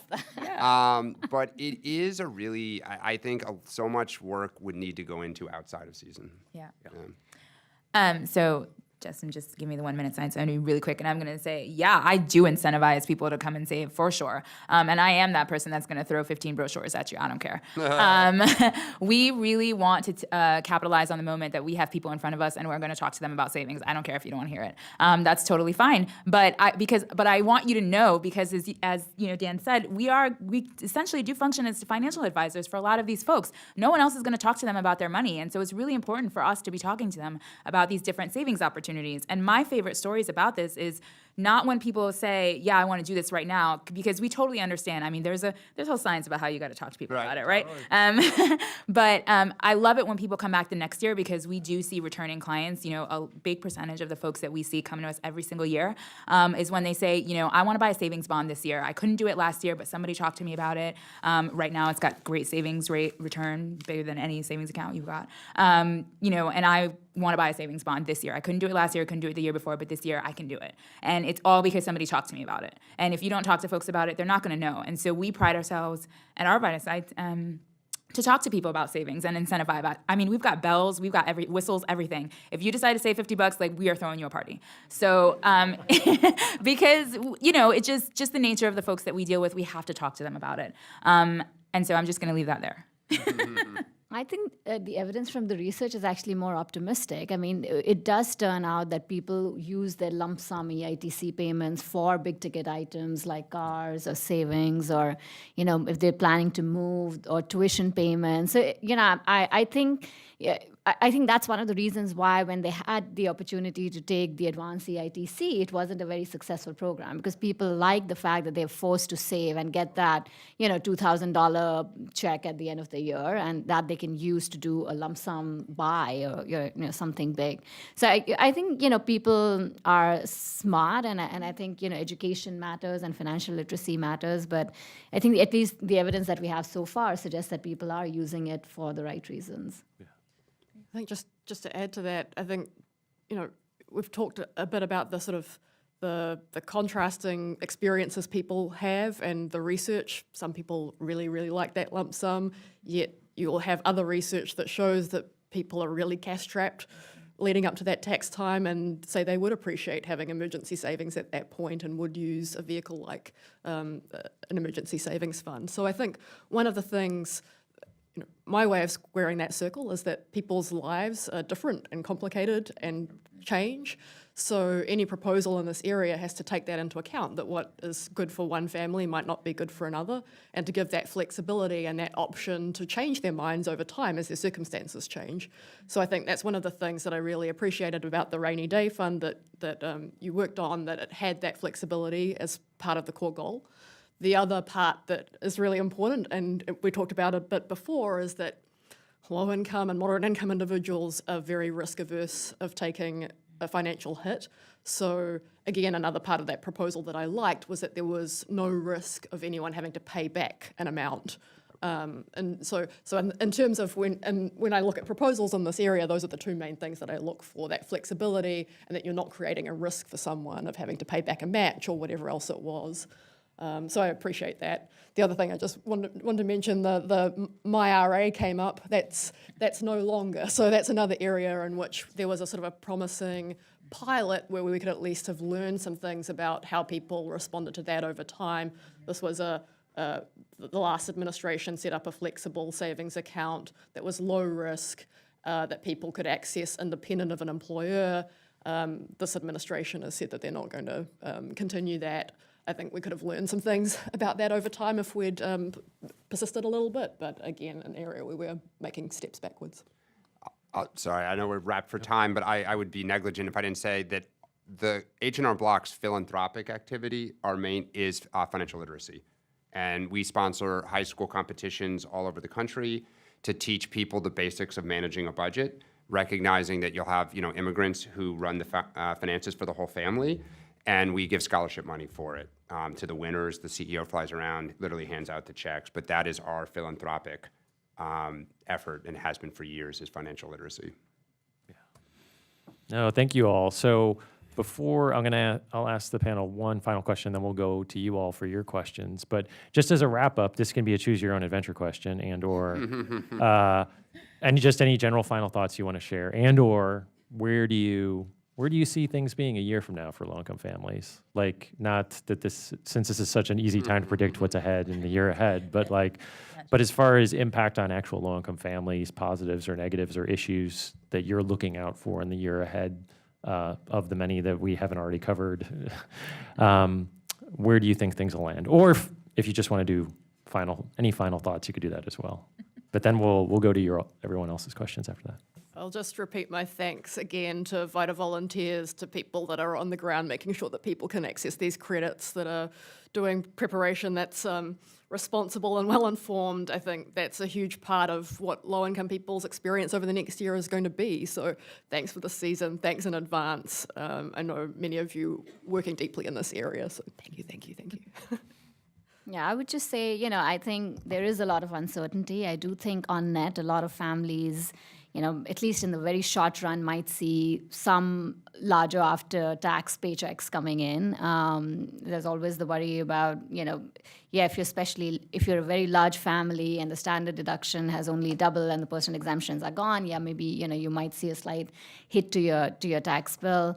But I think on net, most families will either be held whole or, maybe see a slight boost in their after-tax income. And then, hopefully we'll see some more action on the EITC, and maybe that's the next issue that this administration could look into. We love everybody. We are Switzerland. We look forward to seeing where the train goes on the tracks. It's never dull these days. So. Yeah. And I would just echo that, we really, in a year, we would just want our families and individuals, the people that we care about, to be held harmless. I just want everybody to be, held whole, in a good place. I don't want there to be just, all these conversations where I'm giving bad news to people all the time, because those just suck. But again, I just kind of want it all to work out. That's a good place to end it. So, questions from the audience? Yeah. No. So Francesca, can you tell us, take us under the hood around how VITA gets to 93%? Yeah. Absolutely. So first of all, it's training. We put our volunteers through a lot of training. The IRS is gracious enough to come up with a lot of these training materials and a certification exam that we have to certify all of our volunteers each and every year. It doesn't matter if you've been doing this for 25 years. It doesn't matter if you're an attorney like me. You still have to certify. You still got to take a test every single year to make sure that you are up to date on all of these tax issues. So we put our volunteers anywhere between 16 and 24 hours of training. And then they take the certification test. And then we have them come volunteer. Usually we do soft openings with some of our larger sites so that we can put our eyeballs on all of our volunteers and just sort of, and give them a soft introduction where everyone is nice and friendly in the tax season, just to get them started. So a lot of training. We have an amazing tax team. We're now 5 people strong, which is awesome. That comes up with this training, puts it together, and really gets folks through it. It's 6 months, actually, that we're thinking ahead. So tax season for us is never really over. We're thinking about training in May. Like, as soon as, I send in the IRS report, I'm thinking about training all over again, just so that we can get our volunteers ready. I'd say we would fully support VITA standards being the basis of minimum standards. We think they're great. Well, thanks, Dan. As we think ours are great, too. I think yours are good, too. I've done your 60 hours. It's good. Rochelle Friedman with the Coalition on Human Needs. Thanks so much for Prosperity Now for doing this wonderful panel. When I volunteered at VITA sites, I too experienced people coming in absolutely delighted with their refunds. I also occasionally would see people coming in who unknowingly were classified by employers as individual contractors, and not only did they not get a refund, but they owed the employer part of FICA. Particularly Francesca and Dan, I wondered if that was your reality as you work on the ground with people. And is there a way to hold unscrupulous employers responsible without risking that the individual employee would lose their job? That's a good question. Yeah. Boy, I would go back to what I said earlier about, I think this is something government is looking at, not necessarily your specific, but the economy is changing. You read in the headlines, Airbnb, Uber, all wonderful companies, but there's issues out there. I know Senator Mark Warner, for one, is really putting a lot of thought into. So specific to yours, I've not heard our tax pros necessarily speak to that, but it is an issue that as a business, we're trying to think through compliance and administration and headaches that are coming up. So yes, we have seen that quite a bit, and actually we've gone through it. The largest offenders actually are hospitals around home health care aides, who basically the folks that work for them are employees. When you go through what the tax code, and because there's actually no definition, right? But there are these tests where these different things that a person has to go through in order to be considered an employee. And so it kind of boils down to control, but there are a bunch of different factors. And so they absolutely meet the test to be an employee, but they're treated as independent contractors because folks want to save a couple of bucks, right? The problem is there is nothing that we can do about it without there being some repercussion for the employee. I mean, the only thing that can happen is that they can file with the IRS. There's a special form that they can submit that will have the IRS make a determination about whether or not they are actually an employee or an independent contractor. We know that it takes a long time. It takes at least 6 months. And in that time, the IRS launches an investigation and they talk to everybody, including the employer. So the employer is informed that there's an investigation that is going on. And so what's the likely result, right, at the end of that when an employer knows that they're being investigated? That employee no longer has a job. So unfortunately, there's nothing we can do about it. The remedy that we have come up with is around education. So, we talk to those folks about all the things that they can do in order to offset some of that self-employment income, because that's really what the problem is. They have to pay the self-employment tax. So we talk to them about the importance of record keeping, making sure that they have all of the receipts for any of the expenses that they have. Thank you. That they're paying quarterly estimated tax payments or tax payments in general, because I always say the IRS and the comptroller will take your money whenever, so it doesn't have to be on their schedule. But, just really trying to do what they can to be prepared for that, for tax season, because there's nothing worse than earning 40 grand, paying no taxes on it, and then what you realize is that you owe $7,000 at the end of the tax season. I bring bad news from the new tax bill. This is another area where the recent law changes are going to probably muddy the waters and create a risk of making things worse in this area.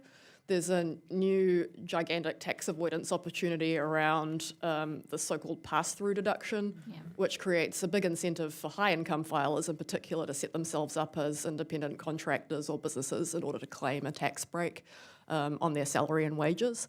It also creates a potential for more confusion, particularly for unscrupulous employers, to create pressure for treating their employees as individual independent contractors or pass-throughs, perhaps with those filers not realising the employment protections, the benefits, and some of the other tax downsides that might come with that. So this is going to be a huge implementation and avoidance issue across the tax code, but it also intersects with this issue too.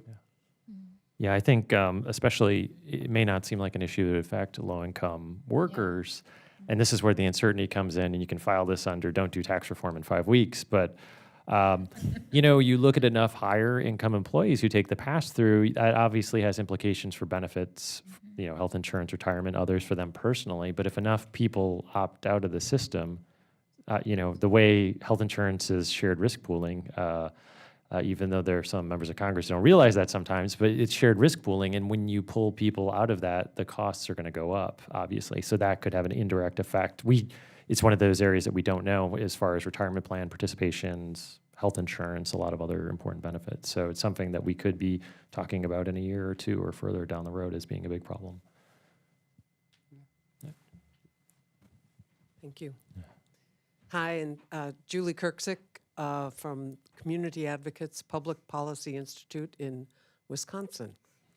I have a question and then a comment or piece of information I want to share. Let me start with the question. Why did the tax reform so clearly leave the EITC out? Are there answers among the panelists that you can share? And whatever those answers are, do they have implications for what we should be trying to do from the heartland when we're trying to influence in DC? So that's the question. The second thing I just want to mention is we are working very much on trying to pilot or get interest in piloting approaches to periodic payment, not just one. My experience from the national scene is that players tend to settle on one and go shop it, and we're trying to generate some thinking about, honest brokering, if you will, of the pluses and minuses. And the information is that there is a state bill right now in Wisconsin that would pilot a very tiny periodic payment that is not the approach we think is a good one, but we're happy to see that it's even out there. So we're going to see if that can be helpful to the national picture as well. Thanks. I can take that. On the EITC, I think the only reason why I would imagine that it wasn't part of the bill was this, I have heard some Republicans and some policy people also worry about the compliance rate. I mean, the error rate, basically. The fact that we are spending, you can think of it as spending, but basically we're overpaying and a lot of the money is going out. And so unless you fix that, there's some resistance to expanding the program even further. I think the other reason why they went with the child tax credit and not the EITC is because when you took away the personal exemptions, you wanted to return more of the money all across the income scale rather than just at the lowest end. So I would imagine if there was a budget, any budgetary concern, which there doesn't seem to be, but if there were, they would go with the CTC because it would hold, many more people whole than just an EITC expansion. So I think there are probably these two reasons why they didn't, put it into the bill, because the EITC would have been very targeted and very focused just at the low end. So I think this is one of these areas where there were many promises made about what a tax bill would look like before we went into it. That President Trump said in his inaugural that every decision he made on a range of things, including taxes, would be to focus on working Americans and middle-income families. That's not the distribution of this tax bill. We heard that there would be simplification. We're not talking about filing on a postcard or putting vital workers out of work. We love everybody. No comment. We heard that there would be no absolute tax cut for high-income people. That's not the case. And some of these, I think some of these rationales that Apana is struggling to find, I think are really, really very generous. If we talk about the error issue, again, this bill creates gigantic avoidance and error opportunities for high-income people and multinationals. This tax bill was simply a result of policy preferences and choices that were made. And the choice was made to write an instruction that allowed $1.5 trillion to go onto deficits for tax cuts. And then Congress chose to make corporate tax cuts the only permanent part of that, and chose to make those so big that they had to be paid for in the long run by repealing the individual mandate and a chained CPI that increases taxes across the board. And once you make those choices, you're kind of forced to raise taxes on millions of low and moderate income people and have nothing left over to put into the EITC and CTC. But again, that forced choice is a result of a whole series of choices and policy preferences that led up to that point. So, I mean, I think this is very much a case of look at what I say as opposed to what I do, and the outcome of this tax bill is not consistent, in my view, with a focus on working families. I'm just going to say a round of applause, because that was like a diplomatic answer that I just could not have come out with. Thank you.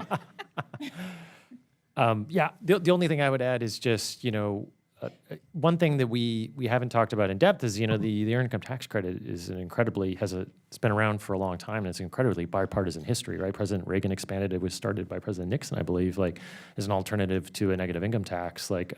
President Clinton expanded it further. It's traditionally been very bipartisan. It obviously incentivized work. The data shows that. The problem is that some members of the Republican Party now hold a hostility toward poor families, and this is a program that targets poor families, and that even though it incentivizes work, there's this sense, and we've heard this throughout different comments on the panel, that poor people they're either lazy, there's something deviant in their behavior, and they don't know how to best spend their money. And for the most part, all those things are not true, right? No more than any other member of the population. Income has nothing to do with it.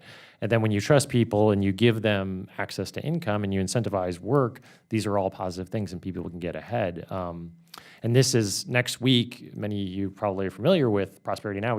I do our annual scorecard, which releases state data on a variety of indicators related to finances, as well as healthcare, education, and others, and labor. This is a major theme of that, is that we've had comments from members of Congress talking about how poor people don't know how to spend their money or they're spending it too much here and there, not recognizing that people are really working hard. They're barely getting by. The costs of healthcare, education, all these essentials, housing are going up. It's not that they're going to Best Buy and buying TVs and doing all these types of things. It's that they're feeling these constraints in an environment where not everyone is benefiting from a stock market hitting a 25,000 and, an unemployment rate at, around 4% is great as well, but that is not enough, and too many of those jobs are low-wages jobs. So I think those are the real strictures that are out there right now, and there's a disconnect about how to help both help those people, but not seem like they're giving away things to poor people who are not going to do the best thing with them. So The only thing I would just add on this is part of your delegation, Speaker Ryan, has been in favor of expanding the EITC. yeah. And I think that I would agree with Chai-Chi. I think at the end of the day, the reconciliation instructions created the parameters of the sandbox that, whatever your priorities were, they had to fit in that. And there was a lot of, tugging both ways. If you support the EITC, and again, I keep saying it, we're Switzerland, we're not commenting on that, you want a lower improper payment rate. Yeah. And I think sometimes parties lose sight of that, right? There are some who say, even if it goes to people who don't deserve it, that's okay. Yeah. But then when you go to expand it, it's like a hear no evil, see no evil. And I'm not saying that the critics are right in their rationale. Like, as is often the case, the answer is somewhere in between improper payment and just complication, and almost absurdly so. Mm-hmm. But it is in the interest of both parties to bring that improper payment rate way down. And then you will help people like Speaker Ryan and others in both parties who want to get this done have the breathing room and the space to get it done. But when you're talking 18, 20 billion a year, and I get it's not, it may be somewhere a little bit lower. It's hard to say, let's expand this to a bigger pool of people. And I know there's strong feelings on this, but I think the lower improper payment, the better odds are of expanding it. Yeah, that's absolutely right. It is, when you look at the tax gap, it is certainly nowhere near the largest part of the tax gap, but it is an actual Money. and it is, there is the distinction between overpayments and fraud. There is some fraud in there, but overpayments is a big part of it. And I think one thing that we keep coming back to in the panel is that the majority of people who are getting earned income tax credit are not filling out the forms themselves. They're going to a paid preparer to do that. And they're not always going to be someone who's like a highly trained VITA or block representative. They're going to people who may not have the best incentives involved. So one of the best ways to really lower that is to do paid tax preparer, basic competency standards for paid tax preparers. I mean, I won't go too wonky. I forget the name of the Georgetown students that for their PhD studied the EITC and did the optimization chart literally goes like this. And throughout the last 20 years, in boom economies and busts, it remained absolutely consistent. That's not a random occurrence. Yep. And what is often the case is the IRS will not come after you if you over-report. They say, great, you're paying more taxes. I mean, people aren't stupid. Yep. And that's got to at some point get addressed in over and under payments for the health of the credit, because it's a great tool in people's lives. So I'm hearing more funding for the IRS out of that. Totally.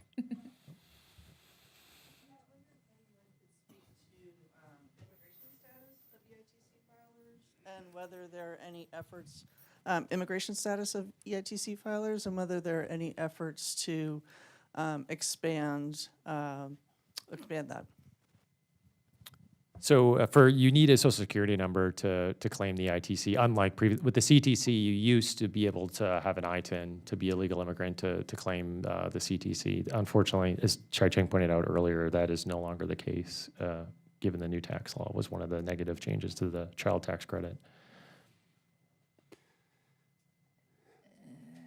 As Switzerland, we're not touching immigration. All I'll say is, the current administration's got strong views on that. right? And the only other thing that I can say about it is, it's heartbreaking when these folks come in the door and you tell them that they don't qualify for their earned income tax credit. So we absolutely feel that in our hearts when we have to talk to people about that. When you think about these folks that are here working, trying to do the right thing, get taxes done, doing the best that they can to be ingratiated into this country, and one of the biggest benefits that we can provide families, we just can't give them is heartbreaking.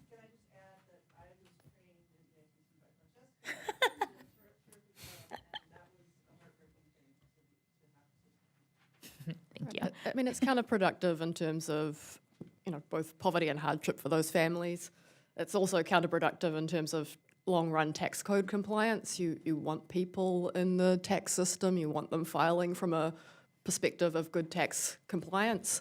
And it's also economically counterproductive when you look at that research around how these credits help people succeed in the economy. You want that for stronger communities and for the economy as a whole.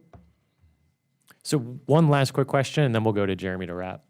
Yeah, my name's Carl Polzer, and I started a project called the Center on Capital and Social Equity that works towards greater financial inclusion, Inequality, Inc.org. So 2 questions, and they go to the take-up rate. So what if we had a hypothetical situation where there's an industry or a large employer where there's a whole lot of people eligible, like long-term care, people making $10 an hour, a lot of women with kids, and you really had a focused effort to get the free tax service in, what's the percentage that you could increase the take-up rate by?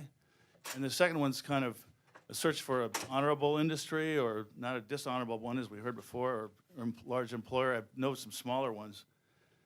Do you know of any employer or industry that would be open to or has, in a mass way, helped employees do this? Because really, the economic research I've looked at, a third of the incidence of it goes to them. They get a financial benefit. Of course, it does focus on the wage, which the bad wage that they're paying the worker, but I just think there's a potential for employer involvement. Those are my questions. Wonderful question. So Maryland actually is one of the states that has a employer requirement that all employers must notify their employees that they might be eligible for the earned income tax credit. We actually helped pass that law a few years ago because that is a great idea. Employers are, are the best partners around this. So we don't know what the take-up rate is. The thing is, we were able to get the law passed, but we weren't able to get any penalties assigned to it because that was one of the only ways we could get it passed. And there just hasn't been any research available around what the take-up rate has been as a result of that, of us passing that bill. It's on our list. It's one of the things that we are really interested in knowing. When we're serving 22,000 people, there are kind of a couple of things we're busy doing. But yes, you definitely think that having employers be part of this conversation is important. We've definitely done some really small-scale efforts, shopped some employers to see if they are being compliant. And for the most part, we have seen a couple of large retailers in Maryland that have been doing it. They just blanketly give out the letter to everybody just so that they're covered. And, the comptroller is a really great partner of ours. And, he always has the website updated and has a letter posted that on the website that employers can just download and use and send it out to their employees. So it's on our list. We think it's a great idea. I just don't have any research or data around it. But we thought about it. And look, we're a for-profit business. We are constantly looking at those opportunities to have it as a benefit for employees. To say, yeah, if it's going to cost them $150 an employee and they're going to get back an extra, $1,500, that's a heck of a leverage bonus. So if you want to promote agent, no, I'm just joking. That's something that we look at. Yeah. And let me just piggyback off this. The Center on Budget's EITC outreach campaign. There's a flyer in the packet of materials. Looks at a whole range of different outreach methods, including through various community nodes, employers. I think my colleague Roxy Keynes is here somewhere, waving down the back. So she's got there's a website and a whole database of a whole set of different strategies that VitaSites and others have been using across different states to try and get that outreach and uptake increased. Great. So thanks so much to the panel. Now we'll turn to Jeremy for some brief closing remarks. Yeah.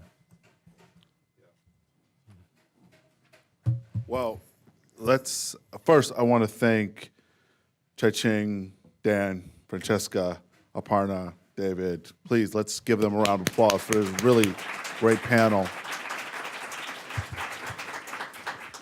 And want to thank again Lauren and her team, H&R Block again for being a sponsor, and Senator Brown for giving us this space to have this conversation. Right now, Democrats are having a retreat, so he wasn't able to join us personally, but he was here last year and is really passionate about this issue. I also want to thank, because I think it's important, I want to follow Chai-Ching's lead and thank the civil servants at the IRS. Want to thank the people at companies like H&R Block that really care about their customers and the financial well-being of their customers. And, we're recording this, so I hope it gets out to these people. The VITA volunteers that work a whole day at whatever job they do, go to school, all those things, and then they spend the free time that they have, that precious free time that they have in the evening on the front lines in the war on poverty. So I definitely want to thank those people because they are the accelerant that really lights the fire under this field. So with that, one last thing I wanted to mention, if you want to keep this conversation going, it is hashtag future of EITC. Keep the conversation going on Twitter, Facebook, Instagram, all of the favorite things. My son might actually see what I did today if you do. And again, this is being videotaped, so please share, which will be out soon. So please share the link with all of your partners, all the people you work with, for people that need to know about it, because this is a really important program. And again, thank you for coming out and enjoy the rest of your day. Thank you. Thank you.